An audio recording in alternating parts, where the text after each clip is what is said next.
ছিলাম রোজা রাখা অবস্থায় আমি ইফতার করে খাবার খেয়ে এখন চা খাচ্ছি, শুনলাম নাকি রাত 10টায়। বলেন তো, নিজের স্ত্রীর সামনে রাত 10টায় মনে হচ্ছে শ্বশুর বাড়ি যাবে। আপনি যে বলেন মানুষের আকীদা ঠিক নেই, আপনার কি আকীদা আছে আপনি বলেন? এর চাইতে কি আকীদা দেখবেন আপনি? এই জায়গায় দড়ি যখন আসে আপনার আকীদা কোথায় থাকে?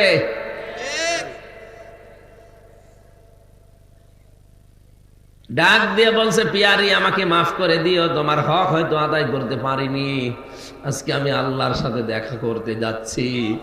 সারা দিন আমি রোজা ছিলাম, আমি যে ইফতারি করে খাবার খেয়ে একটা চা খাচ্ছি, এইটাই মনে হয় আমার শেষ খাওয়া। দুনিয়ার খাবার আমার আর কপালে জুটবে না, কারণ আর মাত্র কয়েক ঘন্টা পরে আমারে ডাকবে। ওরা বিভিন্ন খাবার নিয়েছিল, যেগুলো খান বলছে না, দুনিয়ার এই খাবার আমার আর ভেতরে ঢুকবে না। মনে হচ্ছে জান্নাতের খাবার আমার আল্লাহ তার সামনে মেলে ধরেছে।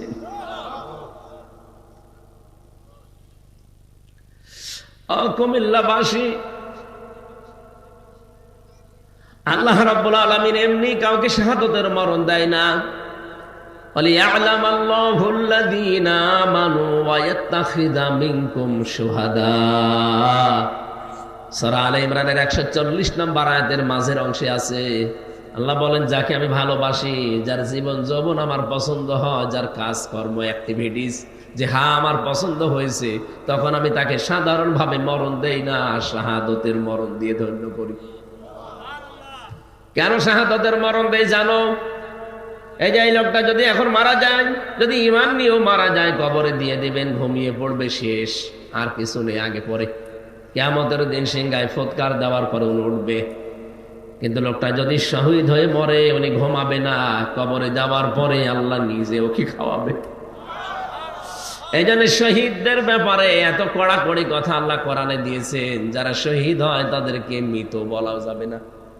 وَلَا تَقُولُوا لِمَن يُقْتَلُ فِي سَبِيلِ اللَّهِ أَمْوَاتٌ بَلْ أَحْيَاءٌ وَلَكِنْ لَا تَشْعُرُونَ। রব্বুল আলামিন সূরা বাকারার ভেতরে জানিয়েছেন, যারা শহীদ হয় তাদেরকে মৃত বলবা না, যে মরে গেছে না, এরা মরে না, এরা জিন্দা, তোমরা বোঝো না। তাই মানুষ যেহেতু মুখ দিয়ে কথা বলে, এই জন্য আল্লাহ মুখের ওপরে নোটিশ দিয়েছেন। মুখের পরে মানুষ যেহেতু দেমাগ দিয়ে চিন্তা করে, এই জন্য আল্লাহ দেমাগের ওপরে নোটিশ দিয়েছেন। ওয়ালা তাহসাবান্নাল্লাযীনা কুতিলু ফি সাবিলিল্লাহি আমওয়াতা বাল আহইয়াউন ইনদা রাব্বিহিম ইরযাকুন। সূরা আলে ইমরানের 169 নম্বর আয়াতে আছে, ধারণাও করবা না যে আমি আল্লাহর জন্য যারা জীবন দেয় এরা মরে গেছে, ধারণাও করবা না, বলা তো যাবেই না মুখ দিয়ে, ধারণাও করবা না। কারণ কি? কারণ তারা জীবিত এবং তারা আমি আল্লাহর কাছে রিজিক পাই। কুমিল্লাবাসী বলেন তো, ঘুমিয়ে থাকলে খাওয়া লাগে? কথা বলেন না কেন? ঘুমাবে তো এই লোকটা, যে ঈমান নিয়ে মরে গেছে, ঘুমিয়ে পড়বে। ফেরেশতারা বলবে, নাও ঘুমিয়ে যাও। দোলা ভাই যেভাবে আপা নিয়ে ঘুমায়, ওইভাবে ঘুমিয়ে যাও, কিয়ামতের দিন একবারে উঠবা, এই শেষ, ওনার আর কিছু নেই। কিন্তু শহীদ হয়ে যে মানুষ মরবে, ওদেরকে আল্লাহ বলেন ঘুমাবে না, ওরা জীবিত। আর জীবিত থাকলে, জেগে থাকলে খাওয়া লাগে। এই জন্য আল্লাহ নিজে তাদেরকে খাওয়ান। দুনিয়ার খাবার দিলে শহীদদের অসম্মান হবে, আল্লাহ নিজে জান্নাতের খাবার কিয়ামত পর্যন্ত খাওয়া। শহীদের যে খাবার খেলে মানুষের যে কি তৈরি হয়, রক্ত কি, মানুষ খাবার খেলে কয়েকটা জিনিস ভেতরে তৈরি হয়।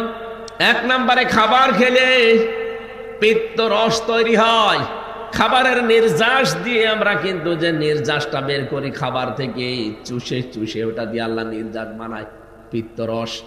ওটা এত দামি, পারায় কারিমে বিজ্ঞান প্রমাণ করেছে। এর ভেতরে যে খাবার যতক্ষণ থাকবে, ওই পিত্ত রস ওই নালী দিয়ে, ওই নাড়ি দিয়ে আস্তে আস্তে ফোঁটা ফোঁটা পড়তে থাকবে। যতক্ষণ খাবার পেটে আছে পড়বে, ওটা হজম হবে। খাবার যখন পেটে না থাকবে, আপনার ওই পিত্তরসের ওই থলিটা হঠাৎ আল্লাহ নিজের পক্ষ থেকে বন্ধ করে দেবে। আল্লাহ এটা বোঝাতে চেয়েছেন যে আমি কিন্তু অপচয় করি না, এটা যেহেতু দামি জিনিস আমি অপচয় করি না। আমি শুধু ফতোয়া দিয়ে শেষ করে দেইনি, আমি দেখিয়েছি যে আমি অপচয় করি না। এটা নির্যাস তৈরি হবে প্রথম খাবার, যে খাবারই খান তার প্রথম ওইটা দিয়ে নির্যাস, এরপরে তৈরি হবে ওইটা দিয়ে মল, এরপরে ওখান থেকে তৈরি হবে প্রসাব, এরপরে তৈরি হবে রক্ত, এরপরে তৈরি হবে চর্বি। বিভিন্ন জিনিস অর্গান তৈরি হতে থাকে এর ভেতরে। এই মাথা থেকে শুরু করে পা পর্যন্ত ৭০,০০০ তার আছে। কম্পিউটার যদি এখানে এটা না ভিড়িয়ে কম্পিউটার ভিড়ান, আমি আপনাকে একটা একটা করে সব দেখাতে পারবো। এই অক্সিপিটাল লব আছে এখানে, প্যারাইটাল লব আছে এখানে। মাথার ভেতরে প্রায় 18টা জিনিস ঘুরপাক খাচ্ছে। এক একটা জায়গায় প্রায় 6টা করে জিনিস আছে। কেউ চিন্তা করে, কেউ দুঃখ করে, কেউ আনন্দ করে, এক একটা জিনিস এখানে আছে। কেউ দেখে। রব্বুল আলামিন বলেন খাবার খাবার পরে রক্ত যেহেতু তৈরি হবে, এই রক্তগুলোই শরীরে ছড়িয়ে যাবে, তখনই আপনি বল পাবেন। রক্ত যদি ছড়িয়ে না যায় তাহলে আপনার বল পাবেন না। মানুষের খাবার খেলে রক্ত তৈরি হয়, এই জন্য শহীদ যারা, এরা যেহেতু খাবার খায় তাহলে রক্ত লাগবে। এটার প্রমাণ দিয়েছেন হযরতে হামজার জীবনীতে। আমি তার জীবনী পড়িতে গেছি। তিনি শহীদ হওয়ার প্রায় 30 বছর পরে তার কবর ভেঙে গিয়েছিল। মদিনায় একটা বিশাল ঢল হওয়ার কারণে তার কবর ভেঙে যায়। ওই সময় যারা তার সাথে যুদ্ধ করেছে এখন তারা প্রায় মুরব্বী হয়ে গেছে। রক্ত অনুসন্ধান করতে করতে গিয়ে দেখে 30 বছর আগে মুহাম্মদুর রাসূলুল্লাহর আপন চাচা হযরতে আমির হামজা, কাফেররা যেখানে যেখানে তাকে কোপ দিয়েছিল ওই জায়গাগুলো দিয়ে ফিনকি দিয়ে তাজা রক্ত বের হয়ে চলে আসছে।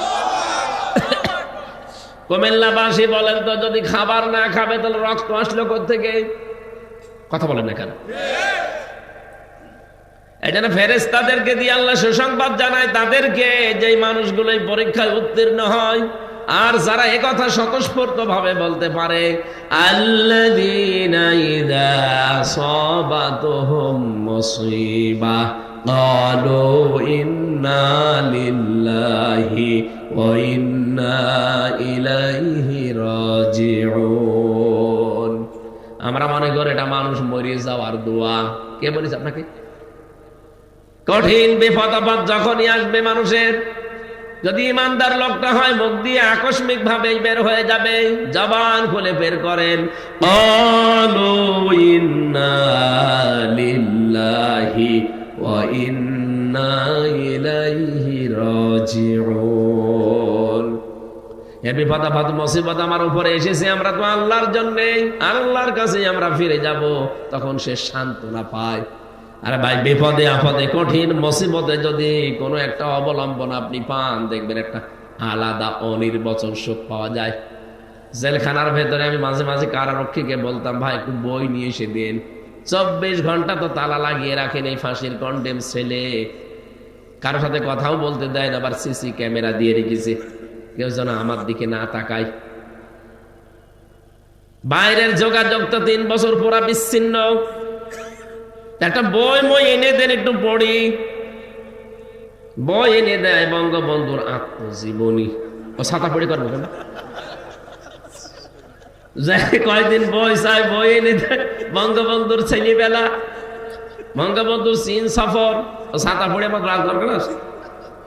একদিন রাগ করে বলেই ফেললাম যে এ বই কেন? আমি যে বই বলি ওই বই এনে দিতে পারেন না। ওই কি বই? আমার ফাঁসি চাই, এই বইটা এনে দেন। আমি মেজর ডালিম বলছি এইটা এনে দিন। না, ওই বই পড়তে নেই। পড়তে নেই মানে ওইটাই পড়া দরকার। ওখানে ভেতরে তো টাকা চলে না, চলে সিগারেট। সিগারেটের প্যাকেট দিলে বিভিন্ন জিনিস পাওয়া যায়। এক হিন্দু কারারক্ষী, ওর তো আর ইমান নেই। ওর নাম ছিল সুব্রত বালা।